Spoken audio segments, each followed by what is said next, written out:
Africain, se passer pour un crétin ou un grand connaisseur qui connaît dans le sens négatif, c'est une qualité, ou du moins, c'est ce qu'il aime le plus. Mais je digresse. La semaine passée, nous avons entendu tout et n'importe quoi comme actualité à propos du Togo, de l'annonce de la cessation de la coopération militaire entre le Togo et l'Union européenne, en passant par un coup d'État déjoué contre le fils Gnassingbé jusqu'à des attentats terroristes dans le nord du Togo. Je vais revenir sur le Togo plus loin dans cette vidéo. Eh bien, les soi-disant chefs d'État africains, je dirais 99% d'entre eux sont des ennemis des Africains au même degré que les ennemis de l'extérieur des Africains. Seuls des Africains crétins ou se croyant grands connaisseurs vont toujours nier cette réalité. Les autres ou le reste des Africains qui s'efforceront aussi de nier cette réalité qui saute aux yeux de tout le monde souffrent de démence ou n'ont aucune idée de pourquoi ils vivent sur cette terre.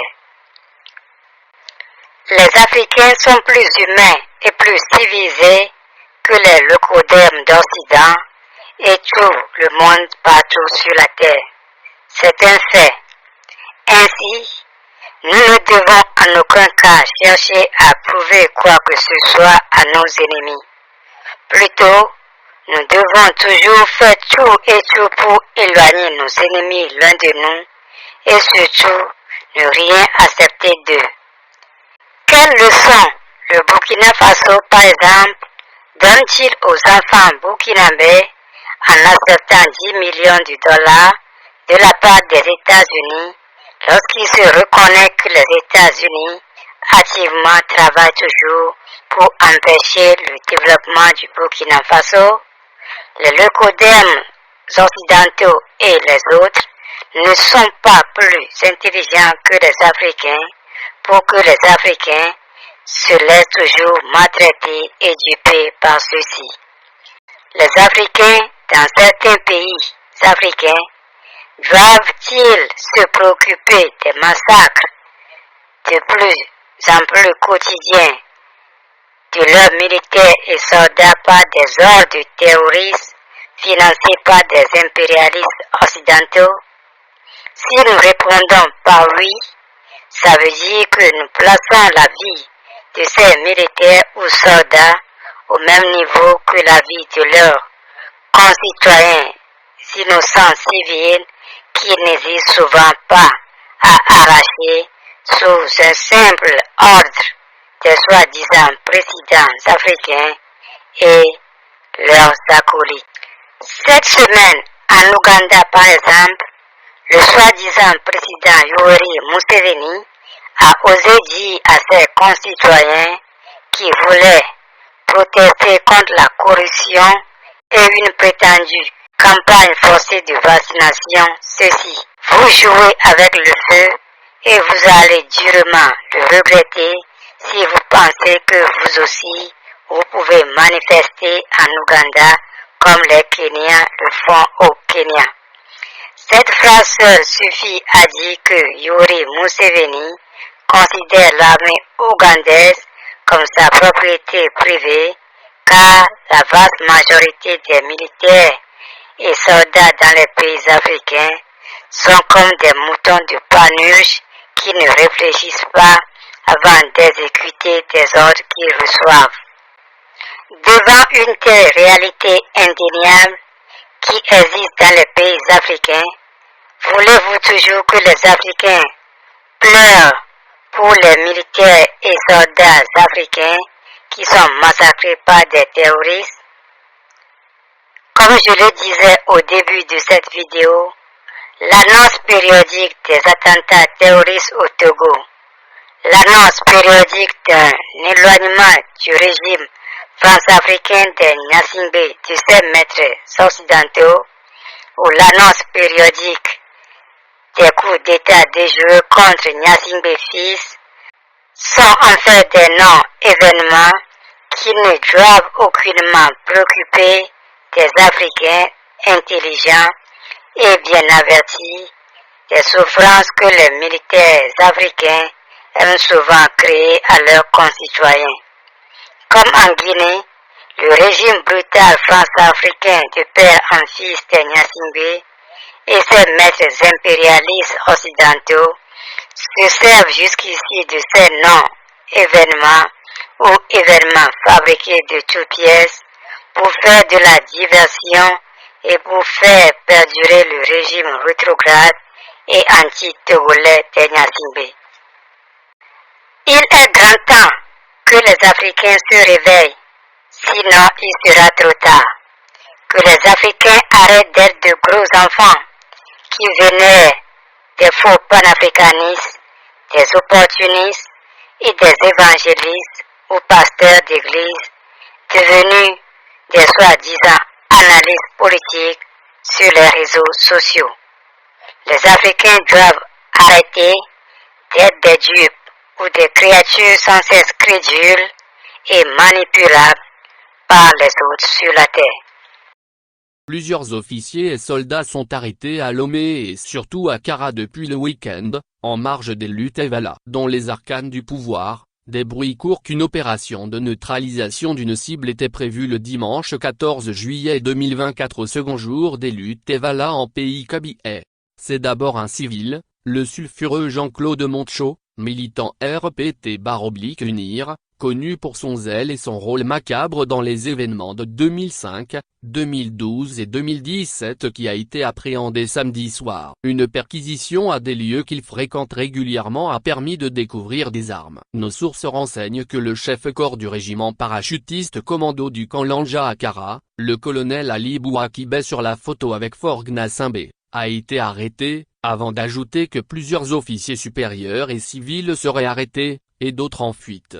Forgue Gnassingbé a même été obligé de quitter momentanément la région, avant d'y retourner ce lundi. Certaines sources croient savoir qu'il a quitté la région et même le pays samedi soir pour se mettre à l'abri au Maroc, pendant que d'autres évoquent un repli au Niger. Toujours est-il qu'il n'était pas présent dans les arènes dimanche. Le grand malaise. Depuis plusieurs mois, ce n'est pas la grande sérénité autour du pouvoir de Forgue Gnassingbé. Au-delà de la fébrilité et du cafouillage qu'affiche le jeune monarque dans le dossier du changement de la Constitution, ça bavarde beaucoup au sein de la Grande Muette. La jeune classe des officiers supérieurs est moins disposée à certaines compromissions. La situation se gère au calme, même si elle est tendue et n'est visible seulement qu'à un degré de la haute hiérarchie militaire. Depuis plusieurs mois, le chef-corps du GILA, groupe d'intervention légère antiterroriste, le colonel Tchamié Somi Abalo Bezebada, un pilier du système se fait rare. Cet officier, sac à dos, était l'ancienne escorte de Kpacha Gnassingbé qu'il a balancé moyennant une promotion et sa nomination à la tête de l'unité d'élite.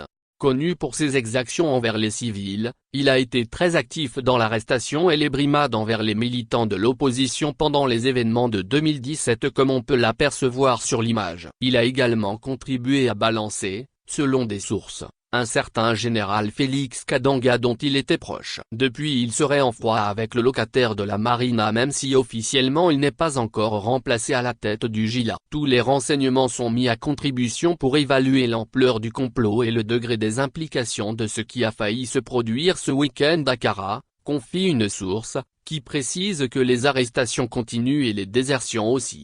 Derrière la sérénité affichée lors de ces luttes traditionnelles en pays Kabylie se joue une pièce plus agitée. La sécurité a d'ailleurs été renforcée au cours de ces cérémonies des Evala. L'armée togolaise, pilier du régime du clan Gnassingbé depuis 60 ans, fait l'objet régulièrement des purges. La dernière en date a abouti à la condamnation à 20 ans de prison du colonel Félix Abalo Kadanga, ancien chef d'état-major, et acteur majeur de l'ascension de Forgue Gnassingbé au pouvoir en 2005. Ce dernier au pouvoir depuis 20 ans, a procédé à plusieurs reprises, ces derniers mois, au changement de chef d'état-major des FAT, signe d'une certaine fébrilité. Eh bien, multiplication d'attaques au Togo, le pays ainsi plongé dans une profonde tristesse. Bilan officiel de la récente attaque le 20 juillet dernier. 12 soldats tués, de nombreux blessés, des personnes portées disparues. Il s'agissait donc d'une attaque d'ampleur perpétrée contre le poste opérationnel avancé de Pepa Kandi, situé donc près de la frontière avec le Burkina Faso. Une attaque d'une nébuleuse qui sévit dans le Sahel. Cette multiplication d'attaques qui, pour des géostratèges, n'est que la résultante de son non-alignement à l'Occident. Le Togo paye-t-il le prix de son rapprochement avec les pays de l'AES? Le Togo peut-il envisager une intégration à l'AES comme solution préventive contre une recrudescence des attaques? Togo. Attaque terroriste au nord du Togo, vidéo des terroristes exhibant leur butin soulève des questions sur la préparation militaire. Une vidéo troublante montrant des terroristes exhibant leur butin récupéré dans un camp militaire au nord du Togo le 20 juillet 2024 a fait surface, suscitant une vive indignation et des interrogations sur la préparation et la réactivité de l'armée togolaise. Le contenu de cette vidéo met en lumière des lacunes préoccupantes dans la sécurité et la défense du camp attaqué. Les images montrent le butin pris aux soldats togolais. Ces scènes ont provoqué des réactions de consternation, notamment sur le manque apparent de professionnalisme et de préparation des forces armées togolaises. From the anti-government protests in Kenya to the anti-government protests in neighboring Uganda. Here too, protesters are planning to hit the streets on Tuesday. And just like Kenya, the president here has warned of strong repercussions if the planned protests do take place. Well, the planned protests in Uganda are somewhat inspired by those of neighboring Kenya. Young Ugandans have been coordinating the protests on social media. They have been organizing an anti-corruption march to the parliament on Tuesday. However, Uganda's president, Yoweri Museveni, has warned protesters that they will be playing with fire if they go ahead with the plan. In a televised address, Museveni warned that the protests would not be tolerated. Not just this, but the president also accused some of the protest organizers of always working with foreigners to cause chaos in Uganda. A similar accusation has also been made by Kenyan President Ruto for the unrest unfolding in his country. Earlier, Ugandan police had informed organizers it would not permit the planned protest in Kampala, as authorities had intelligence that some elements were trying to take advantage of the demonstration to cause unrest. Who are these elements has not been made public, but despite this, the protesters say they will press on with the rallies, citing their constitutional right. Now, the protesters are furious over corruption in the country. Uganda ranks 141 on the list of 180 countries by the NGO Transparency International for Corruption. The index puts the least corrupt nation at the top. Si vous aimez le travail que je fais, gentiment partagez mes vidéos et abonnez-vous à ma chaîne. Merci de visiter ma chaîne.